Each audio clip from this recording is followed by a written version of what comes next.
ये कहानी एक छोटे से गांव की है जहां जिंदगी धीमी चलती थी और लोग अपने रोजमर्रा के काम में लगे रहते थे। गांव के ठीक बीच में एक कुआं था जिसे सब चौधरी साहिब का कुआं कहते थे। ये कुआं सालों से वहां खड़ा था। कितने सालों से ये कोई याद नहीं रखना चाहता था, लेकिन एक बात हर किसी की जुबान पर थी। रात के वक्त जब चांद अपनी पूरी रोशनी बिखेरता था, इस कुएं से आवाजें आती थी। कभी कोई हल्का सा रोना, कभी एक थमी हुई सी सिसकी। गांव के लोगों का कहना था कि ये चौधरी साहिब का साया है जो कभी का मर चुका था, लेकिन उसका दिल अब भी वहां अटका हुआ था। बूढ़े लोग चुपके से बताते थे कि जो भी रात को उस कुएं के नजदीक गया, उसका या तो पता ही नहीं चला या फिर वो ऐसा लौटा कि पहचान में न आया। एक दिन शहर से अर्जुन नाम का लड़का अपने नाना के घर आया। अर्जुन पढ़ाई के साथ साथ कहानियों का शौकीन था, खासकर ऐसी कहानियां जो थोड़ी सी डरावनी हो, थोड़ी सी राज भरी। नाना के घर पहले दिन ही शाम की चाय के साथ बातें छिड़ी। नाना ने गांव की पुरानी बातों का जिक्र किया और कुएं का नाम भी निकल आया। अर्जुन, उस कुएं से दूर रहना, नाना ने सख्त लहजे में कहा। वहां का कुछ भरोसा नहीं। लोग कहते हैं चौधरी साहिब की आत्मा अब भी वहां है। अर्जुन के कानों में ये बात घर कर गई। उसने सोचा, क्या पता शायद ये एक मजेदार कहानी हो, क्यों ना खुद जाके देखा जाए। अर्जुन ने अपने 2 गांव के दोस्तों को बात बताई। किशन, जो थोड़ा सा बुजदिल था, और रानी, जिसकी हिम्मत लड़कों से भी ज्यादा थी। चलो रात को कुएं तक चलते हैं। अर्जुन ने उन्हें उकसाया। किशन का चेहरा पहले ही सफेद पड़ गया। भाई, तू पागल है क्या? वहां भूत है, उसने कहा। रानी हंस पड़ी। किशन, तू तो डरपोक निकला। मैं चलूंगी। अर्जुन, तू कब बोलता है? अर्जुन ने रात का वक्त तय किया, 11 बजे, जब गांव के सब घर अंधेरे में डूब जाते हैं। रात को जब घड़ी ने 11 बजाए, तीनों एक छोटी सी टॉर्च और एक रस्सी लेके घर से निकले। कुआं गांव के दिल में था, एक पुराने पीपल के साथ चिपका हुआ। चांद की हल्की सी रोशनी उस पर पड़ रही थी और कुआं ऐसा लग रहा था जैसे कोई पुराना दाग हो जो मिटने का नाम न ले। अर्जुन ने कुएं के पास खड़े होके बोला, यहाँ तो कुछ भी नहीं, बस थोड़ी सी ठंडक है।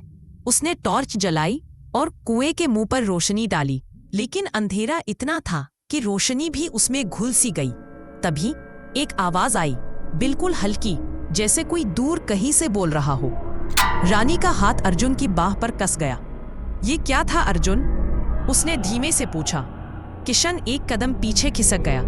मैं बोला था ना, यहाँ कुछ है, चलो वापस। अर्जुन ने उन्हें चुप कराया। थोड़ी देर रुको। उसने टॉर्च को कुएं के और नजदीक किया। आवाज अब साफ होने लगी, जैसे कोई कहता हो, मुझे बाहर लाओ। तीनों के दिल एक साथ धड़कने लगे। रानी ने कहा, अर्जुन, ये कोई इंसान नहीं, ये उसकी रूह है, चलो यहाँ से। लेकिन अर्जुन का दिल अभी रुकने को तैयार नहीं था। उसने रस्सी उठाई और कुएं के अंदर देखने की कोशिश की। तभी एक तेज हवा का झोंका आया। टॉर्च की बत्ती बुझ गई और अंधेरे में एक साया सा उभरा। एक आदमी का साया, जिसका चेहरा सफेद था और आंखें छोटी छोटी, चमकती हुई। किशन जोर से चिल्ला के भाग पड़ा, लेकिन अर्जुन और रानी वहीं खड़े रह गए। कौन है तू? अर्जुन ने आवाज लगाई, थोड़ी सी हिम्मत जुटा के। साया चुप रहा, बस एक उंगली कुएं की तरफ उठाई और फिर हवा में घुल गया। रानी के हाथ पसीने से भीग गए। ये जरूर चौधरी साहिब था, उसने कहा। अर्जुन ने जवाब दिया, अगर ये सच है तो इसके पीछे कोई वजह होगी, हमें पता लगाना होगा। सुबह होते ही तीनों गांव के एक बूढ़े पंडित के पास गए। पंडित रामदीन, जो गांव की पुरानी बातों का खजाना था। अर्जुन ने सारी बात बताई। पंडित जी ने अपनी धोती संभाली और बोला, चौधरी साहिब यहाँ का बड़ा आदमी था, जमींदार। सालों पहले उसने अपने छोटे भाई को पैसों के लिए खत्म कर दिया। उसकी लाश कुएं में डाल दी, लेकिन उसके बाद एक दिन वो खुद भी उसमें गिर पड़ा। कोई कहता है हादसा था, कोई कहता है उसका भाई उसे ले गया। तब से वो वहां है, अपने जुर्म का बोझ लिए। अर्जुन ने पूछा, तो अब क्या किया जाए पंडित जी? पंडित ने गहरी सांस ली। अगर उसकी हड्डियां निकाल के जलाई जाएं तो शायद उसका दिल हल्का हो, लेकिन कुआं गहरा है और वहां जाना मतलब अपनी जान से खेलना। तीनों ने एक दूसरे को देखा और फैसला किया, कोशिश तो करनी पड़ेगी। गांव वालों को मनाने में वक्त लगा। लोग डरते थे, लेकिन जब अर्जुन ने अपने फोन में रात की आवाज सुनाई तो कुछ के दिल पिघले। रामू एक मजदूर रस्सी और लकड़ी का झूला बनाने को तैयार हुआ। शाम से पहले तीनों रामू के साथ कुएं तक पहुंचे। रस्सी को कुएं में डाला गया और रामू धीमे धीमे अंदर उतरा। कुएं का अंदर ठंडा था और एक भीगी सी बू थी, जैसे सालों का गंदा पानी जमा हो। रामू ने नीचे से चिल्लाया, यहाँ एक हड्डी का ढेर है, एक पुरानी छाती के साथ। गांव वाले चौंक गए। रामू ने रस्सी से एक स्केलेटन ऊपर खींचा। उसके साथ एक पुरानी सी पगड़ी थी, शायद चौधरी की। लेकिन थोड़ी देर बाद एक और ढेर दिखा, दूसरा स्केलेटन, शायद उसके भाई का। दोनों एक साथ थे, जैसे सालों से एक दूसरे को थामे हुए। पंडित जी ने आग जलाई, मंत्र पढ़े और दोनों की हड्डियों को आग के हवाले किया।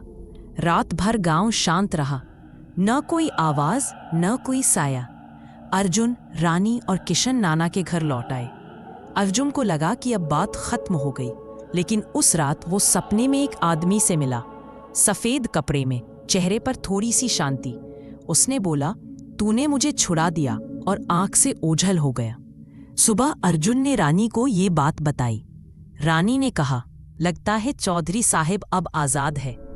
किशन अब भी थोड़ा सा घबराया हुआ था, लेकिन उसने भी हाँ में सिर हिला दिया। तीनों शहर वापस गए, लेकिन गांव के लोगों का कहना था कि कुएं के आसपास कभी कभी एक हल्की सी आवाज अब भी आती है, जैसे कोई धन्यवाद दे रहा हो, या शायद कुछ और जो वहां रह गया। कुआं आज भी वहां है, पीपल के नीचे, चुपचाप खड़ा। लोग अब उससे ज्यादा नहीं डरते, लेकिन रात को कोई उसके पास नहीं जाता। नाना ने अर्जुन से कहा, तूने जो किया वो हिम्मत का काम था, लेकिन आगे से ऐसा मत करना। अर्जुन ने हंसते हुए हाँ कहा, लेकिन उसके दिल में एक सवाल था, क्या सच में सब खत्म हुआ, या कुएं के अंदर अब भी कोई बात छुपी है? ये कहानी शुरू हुई थी एक डर से और खत्म हुई एक छोटे से सुकून से। लेकिन क्या ये पूरी कहानी थी? ये तो वही कुआं जानता है जो अपने अंधेरे में सालों की बातें समेटे बैठा है। अगर कभी उस गांव जाओ तो कुएं से थोड़ी सी दूरी रखना, क्योंकि शायद वहां अब भी कोई बाकी है। डरावनी सी बात बताऊं, हमारे वीडियोस देखने वाले 80% लोग एंजॉय तो करते हैं, पर चैनल को सब्सक्राइब नहीं करते। अगर आप भी उन 80% में से हैं, तो बस एक छोटा सा काम कर दो, वीडियो के नीचे दिया गया वो सब्सक्राइब बटन दबा दो, और हाँ, बेल आइकन भी प्रेस कर देना